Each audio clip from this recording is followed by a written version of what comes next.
এসে গেছে। দে। আচ্ছা দাদা উত্তরটা দে এবার। বরফ গললো তাহলে? হ্যাঁ হ্যাঁ, ও ব্যাপারটা করেই ছাড়লো। বুঝতে পারছি দাদা, ওই মেয়ে তোমার এমন মন জুড়ে বসে আছে না যে তুমি ওর জন্য সবকিছু করতে পারো। আচ্ছা ভাই শোন না, আমাদের একটু বল না যে তুই নিজের শ্বশুরকে বশ করলি কি করে, বল। আচ্ছা উনি কিন্তু এখনো কিছুই জানাননি। আরে বাবা, ভদ্রলোক যখন মন দিয়ে তোমার কথা শুনেছেন এবং বলেছেন যে আমার কোনো অমত নেই, আমি শুধুমাত্র বাড়ি গিয়ে কথা বলে জানাবো, তার মানে না ধরেই না যে হয়ে গেছে ব্যাপারটা। আচ্ছা আমাকে একটা কথা বল, তুই কি প্রথম থেকে জেদ ধরেছিলি যে ওই মেয়েটাকেই তুই বিয়ে করবি? আচ্ছা দাদা আমি কোথায় জেদ ধরলাম বলো তো? আমি তো এখনো জেদ করছি না। আমার শুধু মনে হয়েছিল যে ওনাকে একবার ব্যাপারটা বুঝিয়ে বলা উচিত। আর তাছাড়া মানুষটা তো খুবই সেন্সিবল, মানে ওনাকে যদি একবার বোঝানো যায় তাহলে উনি হয়তো ব্যাপারটা বুঝতে পারবেন। আর তুমি নিজেই ভেবে দেখো না, ওদের বাড়ি থেকে যে যুক্তিটা দিচ্ছে সেটাও কিন্তু খুব একটা স্ট্রং না। সেই জন্য আমার মনে হচ্ছিল অন্তত একবার ওনাকে বোঝানোটা আমার দরকার। বুঝেছিস তো? ব্যাস, ও সব বুঝিয়ে দিয়েছে, তাহলে আর কোনো সন্দেহ রইল না, এই বিয়েটা হচ্ছে। কি দাদা ভাই? আর কোনো সন্দেহ নেই। তবে যাই বলিস ভাইদা, ওই বড় মেয়েটাকেই আমার বেশি পছন্দ ছিল। এটা তো একটা পুচকে মেয়ে, এই যদি আমার ভাইদার বউ হয় আমি ওকে বৌদি বলে ডাকবো কি করে, তাই না বৌমনি? বাবা কি বলছিস বলতো অর্ণা? তাহলে তুই যাকে বৌদি বলে ডাকতে পারবি এমন মেয়ে দেখে তবেই তাকে তাতানকে বিয়ে করতে হবে? এই ও তাতান, এই ভদ্রলোক কি বললেন? ডেট কিছু মানে?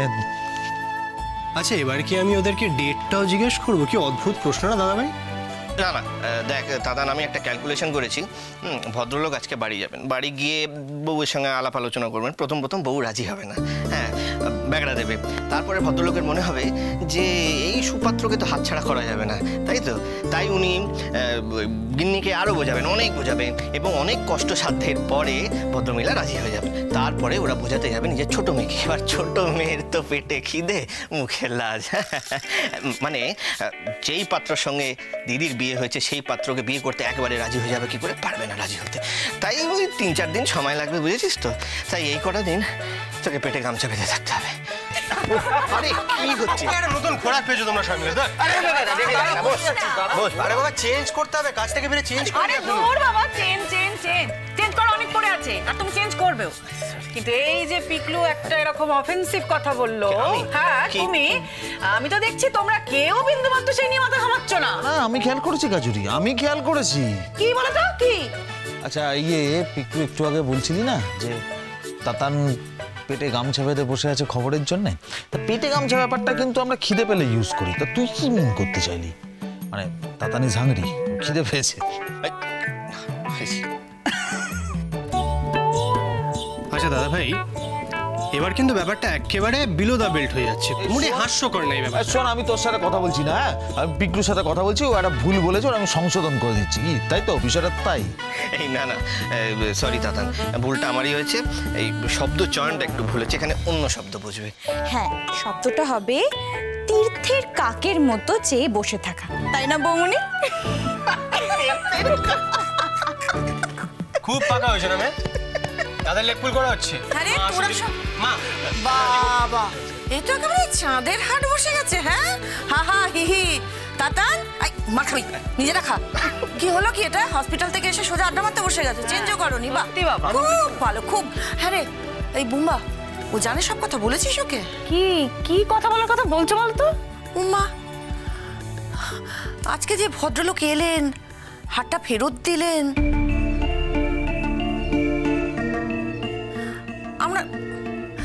তাতান আমরা কিন্তু আজও ওনাকে একবার জিজ্ঞেস করেছিলাম যে ওনারা এই ব্যাপারটা নিয়ে আর নতুন করে কিছু ভাবছেন কিনা। জানো তো তুমি? বলেছিস ওকে?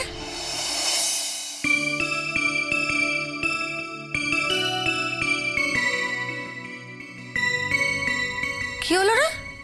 তোরা সবাই দেখা দেখি করছিস না? আমি বুঝতে পারছি না কি হয়েছে।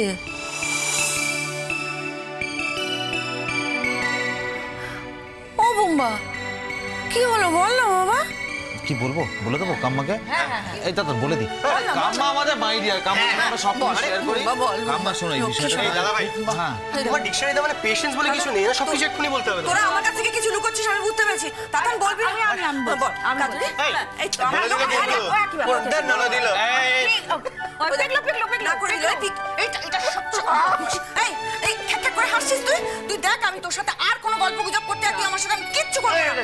আমি তোকে কোনো প্রাইভেট কথা বলবো না, না বলবো না। আরে তুমি রাগ করছো কেন? আমি তোমাকে সব কথা পরিষ্কার করে বলতে পারি, কিন্তু তার আগে আমার তাতান বাবুর পারমিশন লাগবে। দেখো এটা আবার এই কি করে তুই হাসছিস কেন? কি হয়েছে বলবি তো? আচ্ছা ঠিক আছে, যা বলার আমি নিজেই বলছি মাকে। ওফ বাপরে বাবা। বল বাবা কি হয়েছে আমার বল। মা, আমি আজকে মেঘলার বাবা মানে মিস্টার সেনের সঙ্গে দেখা করেছি।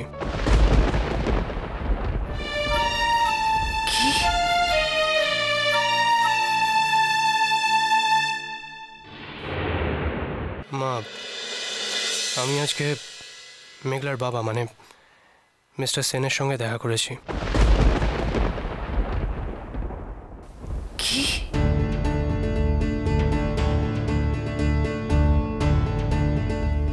কি বললি? হ্যাঁ মা,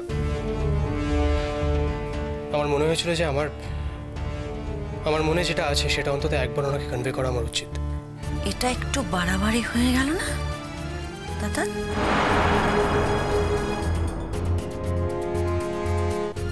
মানে নিজেকে এতটা টেকেন ফর গ্রান্টেড নাও তো করতে পারতে।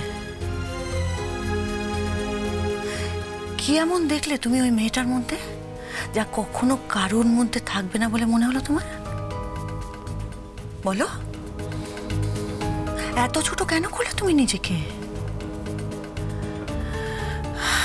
যেখানে তোমার জন্য মেয়েদের লাইন পড়ে যায় সেখানে ওই একটা সাধারণ বা অসাধারণ তো কারোর গায়ে লেখা থাকে না মা।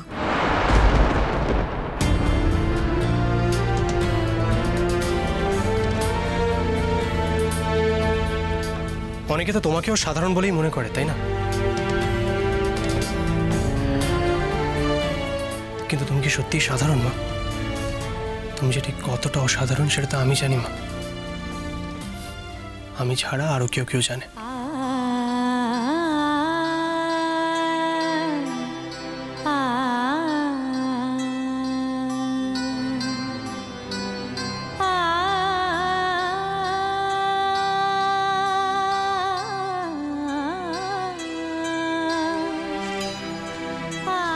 কাম্মা, কাম্মা সব কথা খোলাখুলি বলে তাতান কিন্তু ভালোই করেছে। তুমি ভেবে দেখো, অন্তত এটা নিয়ে ভবিষ্যতে ওর আক্ষেপ থাকবে না। ওর কখনো মনে হবে না ও ছোট হয়েছে। মানে আমি যদি খারাপটাই ধরি, যদি সম্পর্কটা ওয়ার্কআউট নাও করে তাহলেও কিন্তু এক্স্যাক্টলি কাম্মা, একটা পছন্দ হয়েছিল আর তার শেষ দেখা হলো। ছোট মাসি একটা কথা বলছি, তুমি না তৈরি হয় না। কি ব্যাপারে? আমার মন বলছে এই বিয়েটা হবে না না, আমার তাতানের বিয়ে আমি ওইভাবে দেবো না। এ কি, তাই হয় নাকি কখনো? বলা নেই কারণে হঠাৎ করে তাড়াহুড়ো করে বিয়ে দিলেই হলো? না না মা, মেঘলা লাইফে না বেশ কিছু মেজর ক্রাইসিস আছে, নানান দুঃখ জীবনে। ওর বিয়েটা হওয়া সত্যি খুব দরকার।